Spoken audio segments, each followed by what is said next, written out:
Good day, sir. Nandito po kami para i-present sa inyo ang nagawa naming encapsulation and inheritance. Nandito po kami kasama ang aking kagroup na si Mark Angelo Aguila at Gripson Mendoza. So, ang nagawa po naming encapsulation and inheritance is simple login and sign up method. So, ang objectives po namin is yung may stimulate po yung user na mag-register and log in sa system for both admins and members. It showcased how Java can implemented two foundational object-oriented programming, OOP principles, encapsulation, and inheritance. So, yung key features po namin dito is yung user po can sign up as either admins or members. The admins and members po can log in with their credential and different data is shown for each type of user. So, ang encapsulation po namin dito ay by using private fields and public methods, getters and setters, we ensure that sensitive data like username and password are securely managed. Tapos yung inheritance po namin dito, both admins and members share common characteristic inherited from a user class, demonstrating how inheritance allows code reuse and extensions. Yung class definition po namin dito ay nagko-contains po ng three main classes, user, admin, and member. Yung user po is the base class which encapsulate common attributes and methods such as username, password, email, birthday, and login. Tapos yung pong admin and member are specialized classes that inherit from user class. Admins have an additional admin code and member have a membership ID. Tapos yung constructors po namin are special method used to create objects. When you create an admin or member object, the constructor initializes the attributes with the value provided at creation. Tapos yung example po namin dito is yung pag naggawa po kayo sa admin object, mako-construct po yung parameter like username, password, email, birthday, and admins. And may store po ito in the object. So, for explanation naman po, encapsulate, encapsulation implementation naman po tayo. So, sa private things po na encapsulation implementation in this program, partners with username, password, email, and birthday are marked as private. This means they cannot directly access or modify from outside of the class. So, yung po nito is, yung mga username and password po natin ay naka-private methods. Naka-private method po. So, hindi po siya natin makikita sa ibang classes. Kundi nakatago po siya as yun naman po ito yung purpose na encapsulation. So, yung getters and setters po naman natin is public methods like getter username, set email, allow to allow to control the access to the private fields. For example, if you want to change user email, use setter method set email rather than directly accessing accessing the email field. So, like nga po, no, encapsulation implementation po natin is, yung purpose niya is magtago po ng code para hindi po makita agad. Tinatago po natin yung process. So, dito po sa example, naglagay po tayo ng setter method to set an email para ma-access po yung email na field. So, hindi po siya nakikita agad ng iba, kundi nagsaset po tayo para makita yung para directly tayo ma-access yung emails. So this snippet po, this shows to how the getter and setter methods work to access and modify the encapsulated data. Inheritance implementation. User is base class which contains common fields and methods for both admin and members such as login, username, and password. So yung base class po natin dito sa code natin is nagko-contains po siya ng mga common fields na tinatanong po natin dun sa ating system. So, yung both admins and user po natin is meron pong kukunin na kada sa username and password. So, para stay po sila maglalagay pagkatapos nila mag-sign up. Admin and member classes inherent from the user class, meaning they automatically get access to the fields and methods defined in user. Additionally, they each have their own unique attributes like admin code for admin and user ID, user membership ID for member. So, dahil nga po, nag-i-inherit sila sa parehas na user kasi both admin and members is a user of the system. So, ini-inherit po nila ng user class. Ang pinagkaiba lang po nila is may mga attributes po sila for the set for each field. Like for admin, kailangan po nila ng admin code tapos admin. And for membership, yung member, kailangan po nila ng membership. Ay, member. So, dun din po nagagamit natin yung encapsulation kasi kaya po i-separate ng encapsulation yung root field or parehas po na-access yung user class kasi parehas po silang user.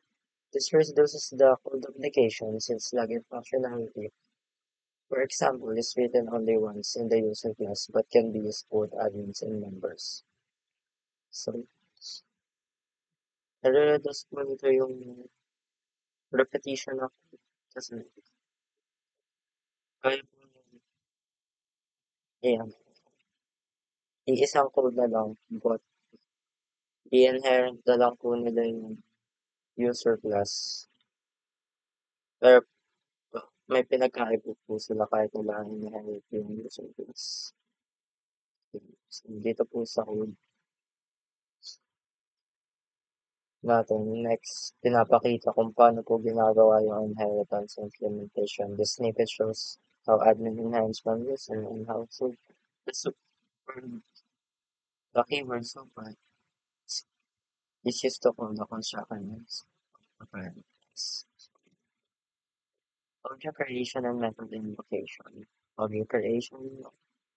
Objects of admin and member class are created using their respective constructors. For example, when you create admin, you provide its username, password, email, birthday, and admin code, which stored in the object.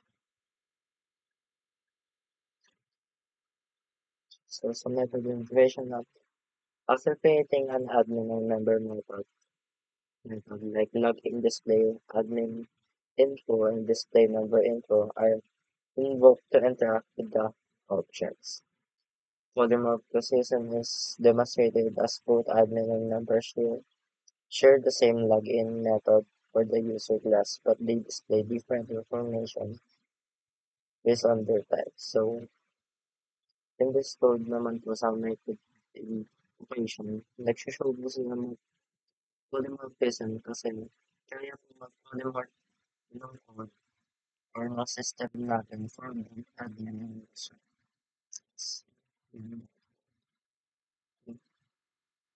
Sa conclusion, this ensures secure data handling all sensitive information like username, passwords, and email are stored privately and only accessed or modified via controlled methods, getters and setters. So sa dito po, pinakita po through encapsulation yung data handling. So, like yung mga sensitive informations po natin kinuha is kaya ma-handle or kaya po ng system natin ma-identify as admin or user. So inheritance allow po to use relational class structures by inheriting from the user class both admins and members, avoid code duplications to share the same functionality. So sa inheritance naman po natin, pinapakita po dito na kaya po natin ma-lessen yung load or ma-lessen po yung repetition ng code natin. Kasi kaya po niya mag-polymorph yung system natin to admin and member. But kaya po din na ano yung same class, yung user class. Kaya po niya na So then again, this principle from the backbone of scalable, maintainable software designs. They allow developers to build complex systems with modular structures which easy to extend and maintain. So, in a word application naman po natin is nagpapakita po yung system natin na mas easy to maintain and extend po yung kanyang applications. So, yun lang po. And I allow Gibson Mendoza to explain the codes further. Hello sir, ito naman po yung explanation ng code namin. Una po, de-demonstrate ko po muna kung ano yung nagagawa ng code namin. So dito po, nagsasign up po muna yung admin. So enter username po muna tayo. So dito po, pangalan ko po, tapos kung ano po yung password na gusto nyo. Ano po, ganito. Tapos dito naman po, kukunin din po dito yung email. So, yung personal email nyo po, ilalagay nyo po dito. Kunyari po, ganito.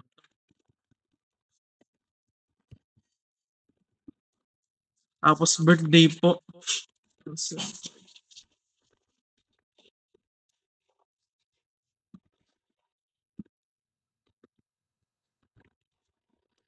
Tapos dito po, pwede po kayong maglagay nung parang code nyo pag mag-ask po sa user sa sign up. So, pwede nyo pong gawin randomize yung code. Ganito.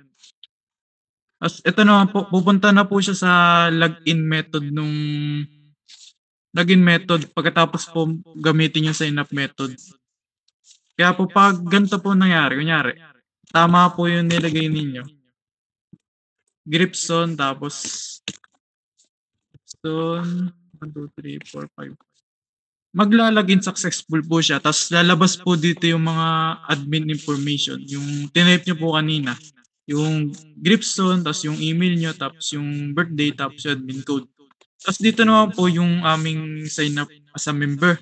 Dalawa po yung aming ginawa dito para po ma-inherit yung sign up admin tsaka sa login as admin. Dito po na-inherit yung mga ginagawa nila sa superclass. Ito po, sa member. Makikita nyo po dito sa code dito sa baba. Dito po. Dito po gumagana yung instance method namin. So dito, na-inherit nung member class yung nasa class na user. Dito. Tapos gumamit kami ng super na keyword para magamit namin yung constructor nung nasa user. So dito, para magiging pares lang sila ng method dahil nga nag-reuse lang kami ng code galing sa pinakaunang code namin na user, na class user dito. So dito, na-reuse lang namin siya dito. Tapos dinagdagan lang namin siya ng admin code. Ng membership ID pala. Dito namin nilagay yung aming membership ID. Dito nilalagay yung diba? Ayun. Tapos, iraran ko ulit na no. Punta muna tayo dun sa members. Pipilapan ko lang muna ito.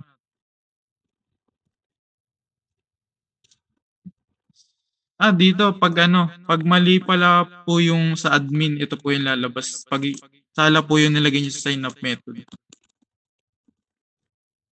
Ayan. Lalabas po ay admin login field.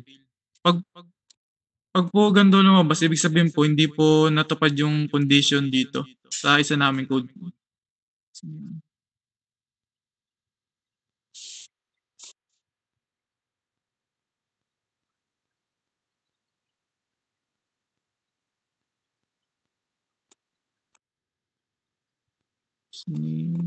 Dito po, sa aming Boolean method, which is, chine-check po nito kung tama yung nilagay nyo sa sign up method nyo. Dito po, sa Boolean method. Dito sa amin login method pala. Dito chine-check yung kung tama ba yung nilagay nyo dito sa username tsaka sa password pag inas na kayo sa login method. Pag mali, lalabas ito. Admin login failed. So dito naman po tayo sa member, no? Yung na-instance na galing sa class user. Dito po sa sign up sa member, pares lang siya ng ginagawa dito sa sign up admin. Pero iba dito sa baba. Dahil nilagyan namin ng panibagong constructor sa admin code.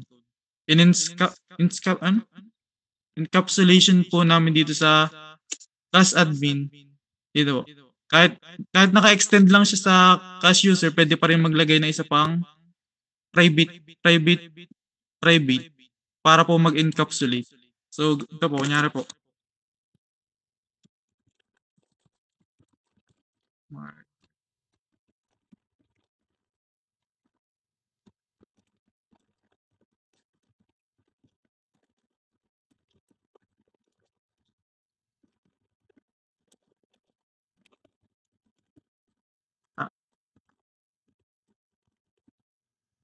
Ito naman po yung panibago namin nilagay sa pinakababa. Sa sign up member, yung membership ID. Kunyari po, kung binigay po sa inyo membership ID, ganito po. Yan. O sa pinakababa naman po, yung login method na ng member. Kunyari po, Mark. Tapos, Angelo, 1, 2, 3, 4. So, pag tama po yung information, ganito po lalabas. Nung galing po sa login method. Lalabas po yung member login successful, tapos yung member information. Dito po yung mga tinype nyo kanina na yung username nyo, yung email nyo, tapos birthday, tapos yung membership ID nyo. So, ayun po. Dito naman po sa pinaka-code namin sa pinakataas, kagaya lang po na sinabi ng mga kagrupo kanina, ito po yung pinaka-mother class namin, yung pinakauna, which is merong for private na in-encapsulate yung username, password, email, tsaka birthday. Tapos, nalagyan na namin sila ng constructor para ma-initialize. Kasi ito yung aming getter tsaka setter na method para ma-modify namin yung magiging kakalabasan ng mga to. Tapos, dito naman, yung kagaya na sinabi ko kanina, yung yung aming login method, sinecheck kung tama o mali yung in-enter na user sa login method. So, ito naman yung pinaka-isa. Yung aming class admin na naka-extend sa user or mas kilala natin sa inheritance, no? In-inheritance niya yung itong mga constructor na username, password, email, tsaka birthday. Gumamit kami ng user keyword. Tapos, nagdagdag lang kami ng isa pang encapsulation na admin code. So, dito, gumamit lang kami na ulit ng getter tsaka setter. Kagaya lang ng ginawa namin sa pinakauna sa class user. Tapos dito, gumawa kami ng panibagong method para makuha na namin yung itatype ng user dito sa display admin info. Tapos dito naman sa display member info. Yan. Tapos ito naman yung aming main method. Siyempre dito lang naman tinatanong kung ano itatype ng user, kung yung kung mag-sign up ba siya as admin, sign up as a member. Tapos dito yung pinaka ng admin, pinakalagayan ng admin na as yung mga user. Tapos dito naman yung login method ng admin. Check dito kung tama o mali din yung password. Kasi ito yung lalabas pag hindi tama. Ito naman sa sign up member. Dito lang, ina-ask lang naman din yung kung formation ng member, sign up. Tapos dito sa login, dito naman tatype niya na yun kung tama o mali. Tapos check lang ulit, member login field pag ganun, pag iba lumabas. So, ayun lang po sa code. Salamat. Okay na?